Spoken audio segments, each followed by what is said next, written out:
அருமையான தேவனுடைய பிள்ளைகளே, உங்களை சிங்கப்பூர் ஏலிம் எழுப்புதல் ஊழியங்கள் சார்பிலே அன்போடு கூட வாழ்த்தி வரவேற்பதிலே மகிழ்ச்சி அடைகிறோம். விசேஷமாக இன்றைக்கு ஒவ்வொரு தேவனுடைய பிள்ளைகளும் நீங்க உங்க வாழ்க்கையில கர்த்தருடைய ஆவியானவர் என் மேல் இருக்கிறார் என்ற உணர்வு வருகின்ற பொழுது உங்களுடைய ஊழியங்கள், உங்களுடைய வாழ்க்கை, நடைமுறை, சிந்தனை, பிரச்சனைகள் எல்லாம் ஒன்றுமில்லாமல் போய்விடும். புரியுங்களா? இயேசு கிறிஸ்து ஊழியத்துக்கு வந்த உடனே அவர் ஏசாயா 61 அதிகாரம் வசனம் 1 முதல் 3 எடுத்து வாசித்தார்.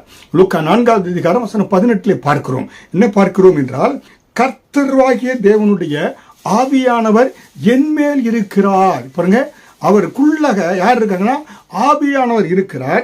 சிறுமைப்பட்டவர்களுக்கு சுவிசேஷத்தை அறிவிக்க கர்த்தர் என்னை அபிஷேகம் பண்ணினார். பாருங்க, அது மிக மிக முக்கியத்துவம். ஊழியத்துக்கு வரக்கூடியவர்கள் என்ன எதுக்கு? சிறுமைப்பட்டவர்களுக்கு சுவிசேஷம் அறிவிப்பதற்கு தான் இந்த அபிஷேகத்தை கர்த்தர் கொடுத்தார். இருதயம் நொறுங்குண்டவர்களுக்கும் காயங்கட்டுதலையும், சிறைப்பட்டவர்களுக்கு விடுதலையையும், கட்டுண்டவர்களுக்கு கட்டவிழ்த்தலை கூறவும், கர்த்தருடைய அனுக்கிரக வருஷத்தையும், நம்முடைய தேவன் நீதியை சரிக்கட்டும் நாளை கூறவும், துயரப்பட்ட அனைவருக்கு ஆறுதல் செய்யவும், சீயோனிலே துயரப்பட்டவர்களை சீர்படுத்தவும், அவர்களுக்கு சாம்பலுக்கு பதிலாக சிங்காரத்தையும், துயரத்திற்கு பதிலாக ஆனந்த தைலத்தையும், ஒடுங்கின ஆவிக்கு பதிலாக துதியின் உடையை கொடுக்கவும் அவர் என்னை அனுப்பினார். அவர்கள் கர்த்தர் தம்முடைய மகிமைக்கென்று நாட்டின நீதியின் விருட்சங்கள் எண்ணப்படுவார்கள். ஹல்லேலூயா! அருமையான தேவனுடைய பிள்ளைகளை, அபிஷேகத்தை பெற்றுக்கொண்ட ஒவ்வொரு தேவனுடைய பிள்ளைக்கும் கர்த்தர் ஒரு நோக்கத்தை வைத்திருக்கிறார். விசேஷமாக விசுவாசிகளுக்கும் சரி அவிசுவாசிகளுக்கும் நீங்கள் சுவிசேஷத்தை அறிவிக்க வேண்டும். அந்த இருளில் இருக்கிற பிள்ளைகளை வெளிச்சத்திற்குள்ளாக கொண்டு வர வேண்டும் என்ற ஒரு பெரிய பொறுப்பை கர்த்தர் கொடுத்திருக்கிறார் என்று நீங்கள் அறிந்து கொள்ள வேண்டும். அப்படி அறிந்து கொண்டீங்கன்னாக்க உங்களுடைய வாழ்க்கையே மாறிவிடும். நீங்க நடந்தாலும் சரி, பேசினாலும் சரி, உட்கார்ந்தாலும் சரி, நீங்க என்ன செய்றீங்கன்னாக்க கர்த்தருடைய ஆவியானவர் என்மேல் இருக்கிறார். அப்படி என்றால் நீங்க பார்க்கிறீங்க வச்சுக்கோங்களேன், ஒரு 2 கண்ணுல ஒரு கண்ணை நீங்க பார்க்கறீங்க, இன்னொரு கண்ணு இயேசு பார்க்கிறார் என்ற உணர்வு உங்களுக்கு வந்துவிடும். ஒருத்தர் பேசுறீங்கன்னாக்க பேசுவது நான் இல்லை, எனக்குள்ள இருந்து பரிசுத்த ஆவியானவர் பேசுகிறாரு, என கர்த்தருடைய ஆவியானவர் மேல் இருப்பதனாலே ஆவியானவர் பேசுகிறார் என்றால் நீங்க அக்கிரமான வார்த்தை பேச மாட்டீங்க. அடுத்து உங்களுடைய மனம் நொறுங்கி போகிற அளவுக்கு பேச மாட்டீங்க. உற்சாகமான வார்த்தைகள், அவர்களை தட்டி எழுப்பக்கூடிய வார்த்தைகள், பக்தி விருத்திக்கான ஏதுவான வார்த்தைகளை நீங்க பேசுவீங்க. உங்க வார்த்தையை கேட்டவுடனே அவங்க ஆறுதல் அடைவாங்க, தேர்தல் அடைவாங்க, உற்சாகம் அடைவாங்க. அவர்கள் என்ன செய்வாங்க? விடுதலையை பெற்றுக்கொள்ளக்கூடியவர்களாக இருப்பார்கள். அப்ப மிக மிக முக்கியம், நீங்க ஒவ்வொரு நிமிடம் தேவனுடைய பிள்ளைகள் சொல்லணும், கர்த்தருடைய ஆவியானவர் என்மேல் இருக்கிறார். அப்படி என்றால் உங்க குடும்பத்தில் எதை பேசணும், எப்படி பேசணும், ஆவிக்குரிய கனிகளை அள்ளி கொடுத்து கொண்டே இருப்பீங்க. காரணம், உங்களுக்குள்ளே அபிஷேகம் பண்ணப்பட்ட கர்த்தருடைய ஆவியானவர் உங்களோடு கூட இருக்கிறார். அவர் அபிஷேகத்தை கொடுத்து கொண்டிருக்கிறார். அற்புதங்கள் உங்கள் மூலமாக நடைபெறும்படியாக கர்த்தர் பெரிய காரியத்தை செய்யக்கூடியவராக இருக்கிறார். ஹல்லேலூயா! அதனால்தான் ஆத்துமாக்களை நீங்க சந்திக்க சென்றாலும் சரி, கர்த்தருடைய ஆவியானவர் என்மேல் இருக்கிறார் அவர் என்று நீங்க சொல்லணும். புரியுங்களா? வேலைக்கு செல்றீங்களா? கர்த்தருடைய ஆவியானவர் என்மேல் இருக்கிறார். பஸ்ல பயணம் செய்றீங்களா? கர்த்தருடைய ஆவியானவர் என்மேல் இருக்கிறார். அலுவலகத்திலே உங்களுடைய பாஸ், சிஇஓ, மேனேஜர் இடத்துல பேசுவதற்கு முன்பாக கர்த்தருடைய ஆவியானவர் என்மேல் இருக்கிறார். புரியுங்களா? அதே போல நண்பர்களிடத்தில் பேசுறீங்களா? கர்த்தருடைய ஆவியானவர் என்மேல் இருக்கிறார். அப்ப கெட்ட நண்பர்களோடு நீங்க சம்பாஷணை செய்ய மாட்டீங்க.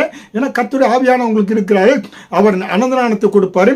யார் கெட்ட நண்பர், யார் நல்ல நண்பர் என்பதை அவர் உங்களுக்கு என்ன செய்ய, அந்த விஸ்டம், டிசைனிங் ஸ்பிரிட்டை கொடுப்பாரு. அதை நீங்க அறிந்து கொண்டு நீங்க என்ன செய்வீங்க? அவங்க பேச்சு, நடக்க எல்லாமே கர்த்தருடைய நாமத்தை மகிமைப்படுத்தக்கூடியதாக இருக்கும். ஹல்லேலூயா! அதனால்தான் ஒரு விசுவாசிக்கும் அவிசுவாசிக்கும் வித்தியாசம் என்னவென்றால், ஒரு விசுவாசியா இருக்கிறவன் எப்பொழுதும் தேவனோடு கூட, ஹல்லேலூயா, நீங்க தனிமையில் நடந்தா கூட இயேசு என்னோடு கூட நடந்து வந்துட்டு இருக்கிறாரு. ஹல்லேலூயா! இயேசு அந்த தேவ பிரசன்னம் நடந்து கொண்டு வந்துட்டு இருக்கிறது. நீங்க பஸ்ல போறீங்களா, அந்நிய பாஷையில் இயேசு அவங்க பக்கத்துல சீட்ல உட்கார்ந்து இருக்கிறாரு. அந்த விமான பயணம், பஸ் பயணம் எல்லாம் ஆக்சிடென்ட் ஆகாதபடி கர்த்தர் அற்புதமாய் உங்களை பாதுகாத்து நடத்துவார். ஹல்லேலூயா! அதனால்தான் அப்போஸ்தலனாகிய பவுல் என்ன சொல்கிறார்னாக்க, நான் சுவிசேஷத்தை பிரசங்கியாமல் இருந்தால் எனக்கு ஐயோ பாருங்க. அப்ப தேவனுடைய பிள்ளைகள் நமக்கு கர்த்தர் ஒரு பொறுப்பை கொடுத்து இருக்கிறாரு. நம்ம ஜனங்களுக்கு சுவிசேஷம் அறிவிக்கணும். அதுக்காகத்தான் கர்த்தருடைய ஆவியானவர் நம்ம தங்கி இருக்கிறாரு.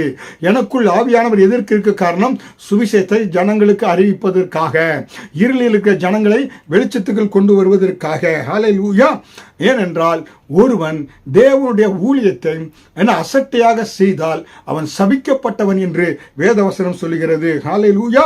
கலப்பையின் மேல் கை வைத்தவன் பின்னிட்டு திரும்ப கூடாது என்று வேதவசனம் சொல்லுகிறது. ஏனென்றால் அவன் கர்த்தருடைய ராஜ்யத்திற்கு தகுதியுடையவன் அல்ல. ஹல்லேலூயா. அப்ப சுவிசேஷத்தை அறிவிப்பதற்கு நாம் கடனாளிகளாக இருப்பதினாலே கர்த்தருடைய ஆவியானவருடைய அபிஷேகம் நமக்கு அவசியம்.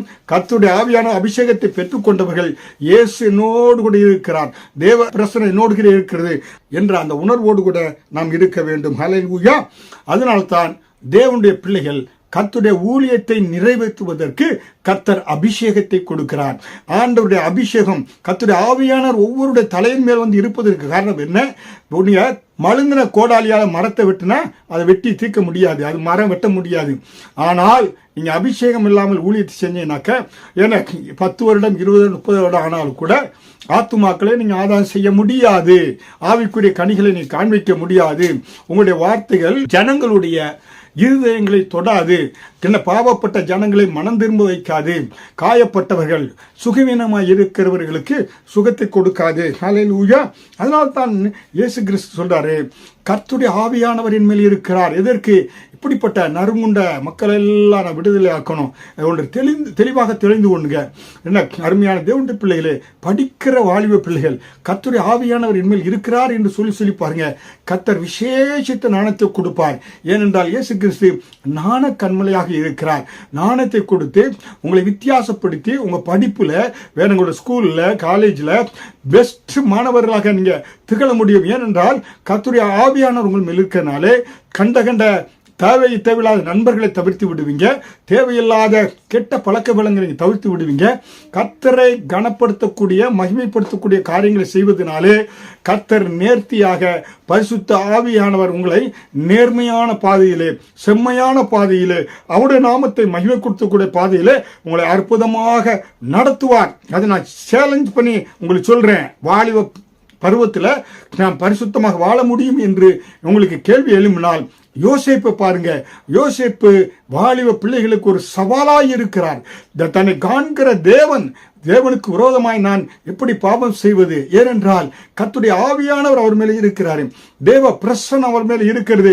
அந்த ஆவியானவர் இருக்கிறார் என்ற எண்ணத்தோடு கூட உங்களுக்கு ஒரு டெஸ்ட்டுக்காக 1 வாரம் நீங்க இந்த வார்த்தையை சொல்லி பாருங்க. வெளியே நடந்தாலும் போனாலும் வேலை பார்த்தாலும் கர்த்தருடைய ஆவியானவர் இருக்கிறாரு. வீட்டில் மனைவியோடு பேசுவதற்கு முன்பாக கர்த்தருடைய ஆவியானவர் மேல் இருக்கிறான்னு சொல்லிட்டு நினைத்து பேசி பாருங்களேன். அந்த பேச்சே வித்தியாசமா மாறும். உங்க குடும்பமே ஒரு சந்தோஷம், மகிழ்ச்சி, பரலோகத்தை போல மாறிடும். உங்க மனைவி பார்ப்பாங்க, கோபப்பட்டு எரிச்சலோடு இருக்கிற கணவர் ஏன் இப்படி மாறிட்டாரா? நீங்க பேசுவதற்கு முன்பாக என்ன நினைச்சீங்க? கர்த்தருடைய ஆவியானவர் என் மேல் இருக்கிறார் என்றால் இயேசு ஊழியத்தை துவங்குவதற்கு முன்பாக, ஆரம்பிப்பதற்கு முன்பாக இந்த வார்த்தையை சொன்னார். கர்த்தருடைய ஆவியானவர் என் மேல் இருக்கிறார். ஹல்லேலூயா. அருமையான தேவனுடைய பிள்ளைகளோடு பேசுவதற்கு முன்பாக என்ன பேச வேண்டும் பிள்ளைகளுக்கு என்று பேசுவதற்கு முன்பாக கர்த்தருடைய ஆவியானவர் என் மேல் இருக்கிறார், ஹல்லேலூயா என்று நீங்க என்ன அப்படி நினைத்து பேசுங்க. காலையில் எழுந்தீங்கன்னா பெட்ல இருந்து கர்த்தருடைய ஆவியானவர் கொட்டாவி விடுவதற்கு முன்பாக கர்த்தருடைய ஆவியானவர் என்னோடு கூட இருக்கிறார். ஹல்லேலூயா. அருமையான தேவனுடைய பிள்ளைகளே, இதுதாங்க ரகசியம். வெற்றிக்கூடிய ரகசியம் என்ன? கர்த்தருடைய ஆவியானவர் என்மேல் இருக்கிறார். ஹல்லேலூயா. இயேசு கிறிஸ்து பூமிக்குல ஊழியத்தை ஆரம்பித்த பொழுது விசுவாசிகளுக்கு நான் செய்ய வேண்டிய கடமை இருப்பதனாலே அவர் பிதாவானவர் என்னை, கர்த்தராகிய பிதாவானவர் ஆவியினால் என்னை நிரப்பி இருக்கிறார். ஹல்லேலூயா. அதனால்தான் இயேசு கிறிஸ்து என்று யோர்தான் நதிக்கரையிலே ஞானஸ்தானத்தை பெற்றுக் கொண்டாரோ அப்பொழுதே கர்த்தருடைய ஆவியானவர் அவர் மேல் இறங்கி வந்தார். புறாவை போல் தம்மில் இறங்கி வந்ததை கண்டவர் அன்று முதல் அவர் சென்ற இடங்களில் எல்லாம் என சீரும் சிறப்பும் ஜனங்கள் அவரிடத்தில் வந்தவர்களாம் அற்புதங்களை பெற்றுக்கொண்டார்கள் என்று நாம் பார்க்கிறோம். ஹல்லேலூயா. அதனால் தான் இன்றைக்கு இந்த செய்தியை கேட்டுக்கொண்டிருக்கிற தேவனுடைய பிள்ளையே, நீ ஒரு விசேஷித்தவனாக கர்த்தர் உன்னை காண்பிக்கிறார். கர்த்தர் உன்னை விசேஷித்த விதமாக கண்டதினால் இந்த செய்தியை உன்னோடு பகிர்ந்து கொள்ளும்படியாய், கேட்கும்படியாய் கர்த்தர் வைத்திருக்கிறார். ஹல்லேலூயா. அதனால தான் பார்க்கிறோம், அந்த ஆரோரின் சிரசின் மேல் ஊற்றப்பட்ட அந்த அபிஷேக தைலம் எப்படியாக அவருடைய தாடிகளிலே, அங்கிகளிலே வழிந்த பொழுது, அவன் ஆசாரிய ஊழியத்தை செய்கின்ற பொழுது ஜனங்கள் தொடப்பட்டார்கள், அபிஷேகத்தினால் நிரப்பப்பட்டார்கள். ஹல்லேலூயா.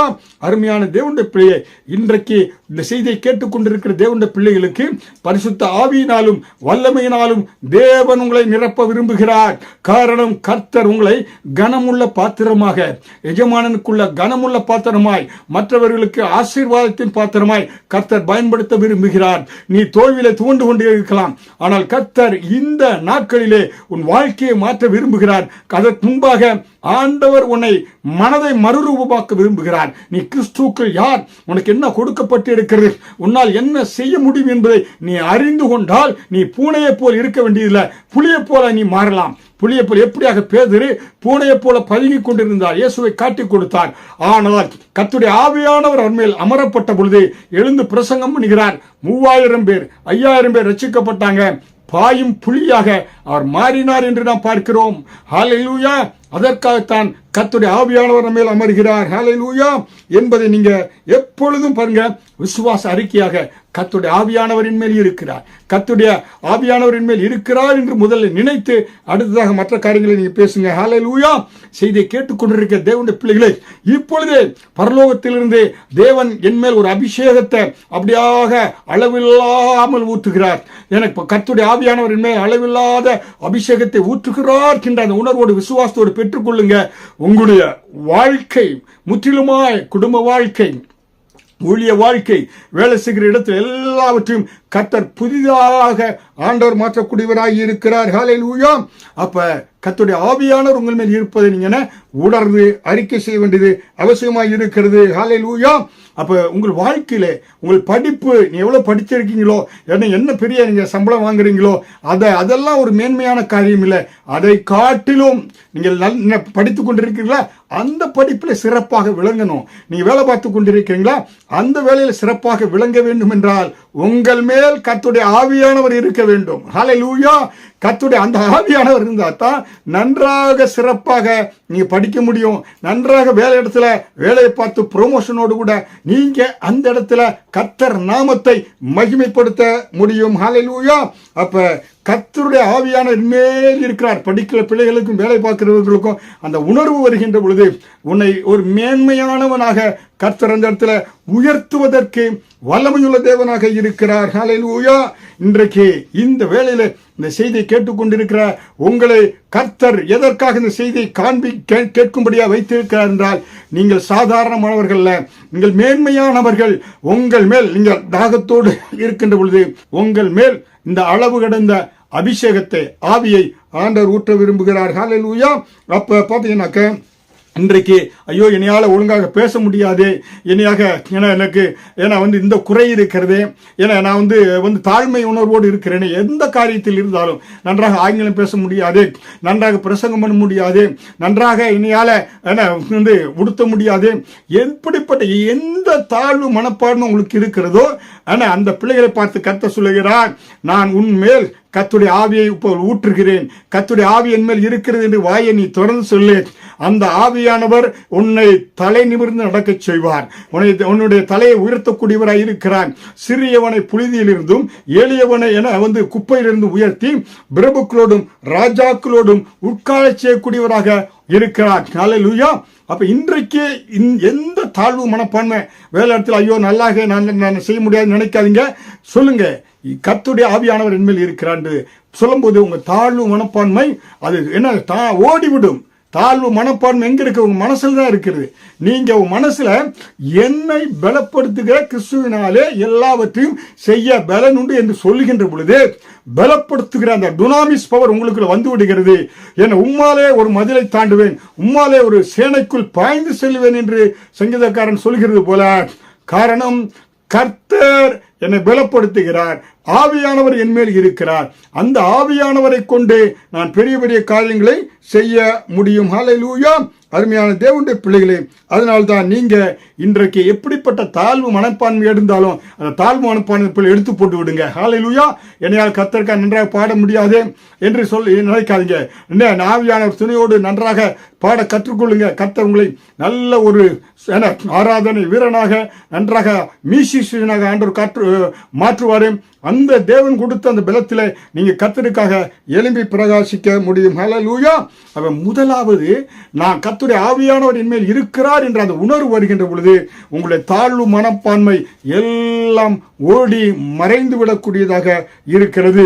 ஏனென்றால் நிறைவானது வருகின்ற பொழுது குறைவானது ஒளிந்து போகும் என்று வேதவசனம் சொல்கிறது. ஹல்லேலூயா. பாருங்க, நிறைவான நல்ல திரைச்சிரசம் அந்த கானாவூர் திருமண வீட்டில் வந்த பொழுது குறைவு அங்கே காணாமல் போய்விட்டது. அப்ப நிறைவான ஆவியானவரை இன்னைக்கு பெற்றுக்கொள்ளுங்க.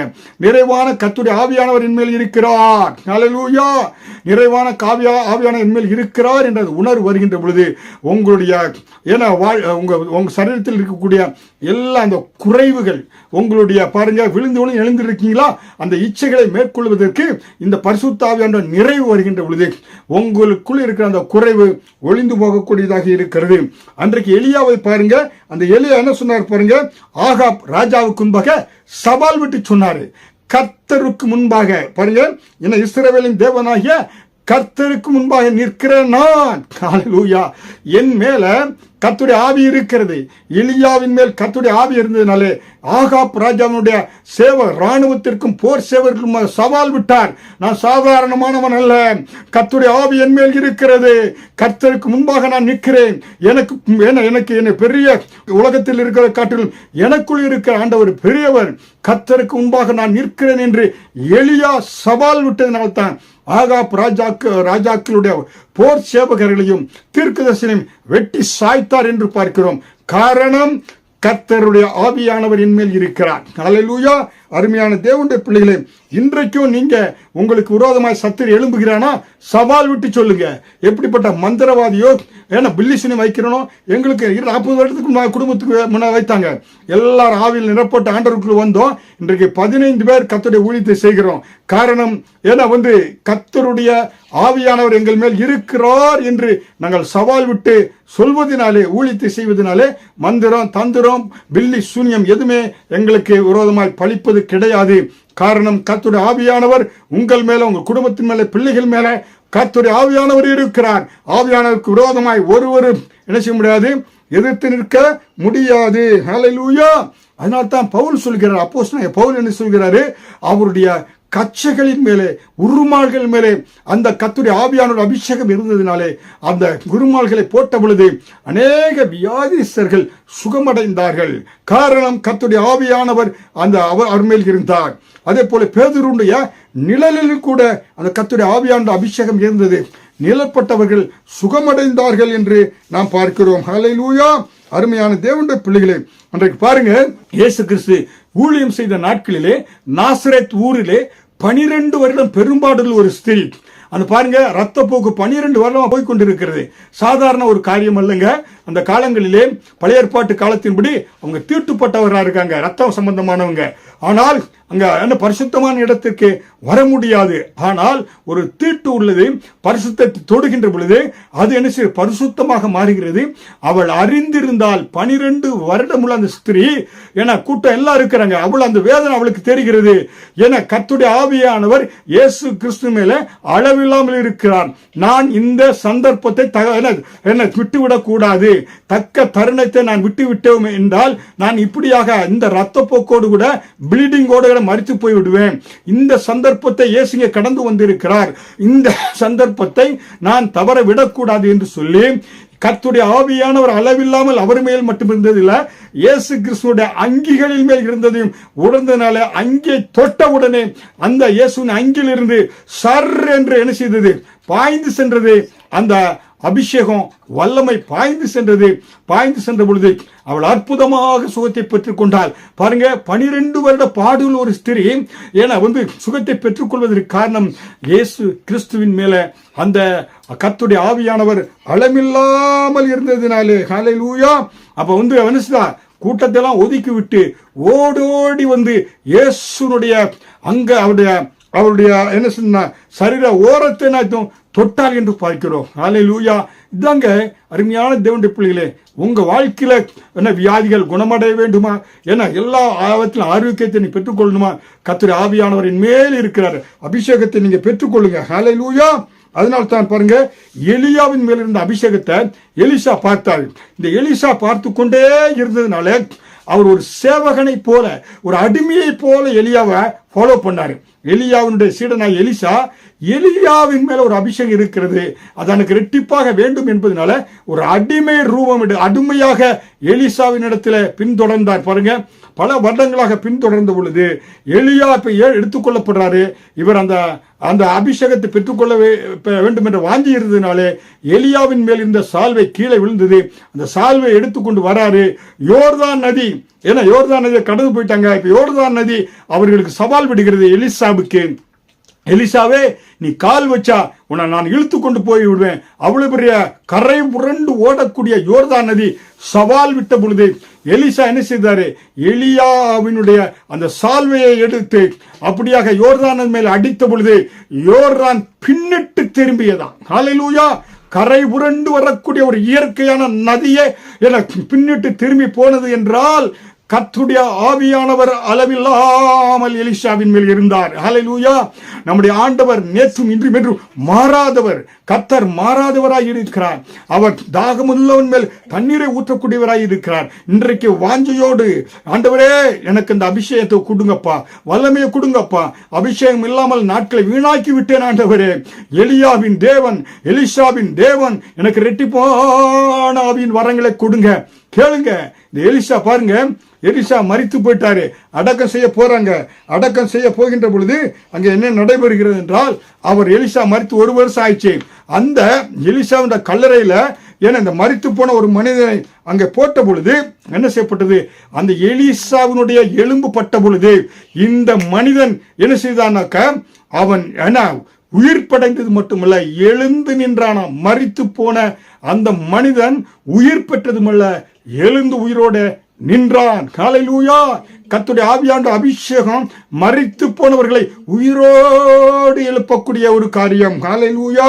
அருமையான தேவனுடைய பிள்ளைகளே, இன்றைக்கு ஆண்டவர், அதான் 2 ராஜாக்கள் 13வது அதிகாரம் வசனம் 20 முதல் 21 நீ பாத்தீங்கன்னா, இந்த எலும்புகளிலே அபிஷேகம், மரித்து போன எலிசாவுடைய எலும்புகள் கூட அபிஷேகம் இருந்தது. எலிசா ஒரு ஆளை உயிரோடு எழுப்பினாரு. எலியா ஒரு ஆளை உயிரோடு எழுப்பினாரு. எலிசா உயிரோடு இருக்கும் ஒரு ஆள் மரித்த பிறகு கூட 1 வருடம் கழித்து இன்னொரு மனிதனை உயிரோடு எழுப்பினார் என்று நாம் பார்க்கிறோம். ஹல்லேலூயா. அருமையான தேவனுடைய பிள்ளைகளே, இன்றைக்கு வாஞ்சையோடு கூட தேவனிடத்துல நீங்க உங்களுடைய ஊழியம், உங்களுடைய குடும்ப காரியம் எல்லாம் வெற்றியாக அமைய வேண்டும் என்றால், ஹல்லேலூயா, கர்த்தருடைய ஆவியானவர் என் மேல் இருக்கிறார். கர்த்தருக்காக நீ பயன்பட வேண்டுமா, பரிசுத்தரே என்னை பயன்படுத்துங்க என்று நீ கேட்கின்ற பொழுது பரிசுத்த ஆவியானவர் உங்க மேல அளவில்லாத அபிஷேகத்தை ஊற்றுகிறார். எப்பொழுதும் இன்றையிலிருந்து நீங்க நடந்து செய்கின்ற பொழுதும், எழுந்து நடந்து செய்கின்ற பொழுதும், வேலை செய்கின்ற பொழுதும் எல்லாவற்றிலும் கர்த்தருடைய ஆவியானவர் என் மேல் இருக்கிறார் என்று நீங்க என்ன செய்யுங்க, கர்த்தருடைய ஆவியானவர் என உங்க மேல் இருக்கிறார் என்ற உணர்வோடு கூட நீங்க உங்க காரியங்களை செய்யுங்க. கர்த்தர் உங்களுக்கு என்ன செய்வாரு, அற்புதத்தை செய்வார், அதிசயத்தை செய்யக்கூடியவராக இருக்கிறார் என்று நாம் பார்க்கிறோம். ஹல்லேலூயா. அதனாலே அருமையான தேவனுடைய பிள்ளைகளை, இன்னைக்கு உங்கள் மத்தியில் நான் சொல்லக்கூடிய ஒரு காரியம் என்னவென்றால், கர்த்தருடைய ஆவியானவர் என் மேல் இருக்கிறார். அவர் என்ன செய்கிறார், எனக்கு பெரிய காரியத்தை செய்யக்கூடியவராக இருக்கிறார். பலன் இல்லாமல் இருக்கிறீங்களா, கர்த்தருடைய ஆவியானவர் மேல் இருக்கிறார், அவர் என்னை பலப்படுத்துகிறார் என்று சொல்லுங்க. வல்லமையை நீங்க பெற்றுக்கொள்வீங்க. ஹல்லேலூயா. என்ன சோர்ந்து போய் இருக்கிறீங்களா, கர்த்தருடைய ஆவியானவர் மேல் இருக்கிறார் என்று சொல்லுங்க. கர்த்தர் ஒரு புதிய பலன் இல்லாதவருக்கு பலனையும், சத்துவம் இல்லாதவனுக்கு சத்துவத்தையும் கொடுக்கக்கூடிய ஆண்டவர். ஹல்லேலூயா. குடும்பத்தில் சண்டை சச்சரவு இருக்கா, கர்த்தருடைய ஆவியானவர் மேல் இருக்கிறார் என்று சொல்லுங்க. ஆவிக்குரிய கனிகளை அள்ளி கொடுப்பீர்கள். ஹல்லேலூயா. கர்த்தர் எதை பேச வேண்டும், எப்படியாக பேச வேண்டும், கர்த்தருடைய நாமத்தை மகிமைப்படுத்தக்கூடிய வார்த்தைகளை உங்கள் மூலம் கர்த்தர் பேசுவார். ஹல்லேலூயா. அதனால ஆண்டவரே என்னை மறுரூபமாக்குவப்பா, அபிஷேகத்தில் நிரப்புங்க, மறுரூபமாக்குங்க. என்று கேளுங்க. எந்த காரியத்தையும் தாழ்வு மனப்பாக இருக்கக்கூடாது. ஐயோ நான் ஏழையே படிப்பறிவிலே தாழ்வு மனப்பை எல்லாம் தூக்கி போடுங்க. கர்த்தருடைய ஆவியானவரின் மேல் இருக்கிறார். நான் தாழ்வு மனப்பான்மை எல்லாம் எடுத்து போடுறீங்க ஆண்டவரே. நான் நன்றாக பேச முடியும், நன்றாக காரியங்களை செய்ய முடியும் என்று நீங்க என்ன செய்ய அறிக்கையிடுங்க. உங்க தாழ்வு மனப்பான்மையை கர்த்தர் என எதிர்த்து போடுகிறான். உங்களுக்கு எதிர்த்து நிற்கிறவர்களுக்கு கண்டு பயப்பட வேண்டாம், கர்த்தருடைய ஆவியானவர் மேல் இருக்கிறார் என்று நீங்க சொல்லுங்க. ஆண்டவர் உங்களுக்கு விரோதமாய் எழும்புகிற எல்லா காரியங்களும் ஒரு வழியாய் வந்தால் 7 வழியாய் ஓடி போகும்படியாக கர்த்தர் செய்கிறார். ஹல்லேலூயா. ஏனென்றால் கர்த்தர் உங்களுக்கு எப்பொழுதும் அவருடைய மகிமையின் பிரசன்னம், தேவ பிரசன்னம் உங்களை சூழ்ந்து கொள்ளும். அற்புதமாய் கர்த்தர் உங்களை நடத்துவார். கர்த்தர் உங்களை பூமியிலே ஜீவனுள்ள சாட்சியாய் கர்த்தர் உயர்த்தி உங்களை உங்கள் குடும்பத்தையும் மேன்மைப்படுத்துவார். கர்த்தர் நாமம் உங்கள் மூலமாக மகிமைப்படும். ஆமீன்.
ஆசீர்வதிப்பாராக.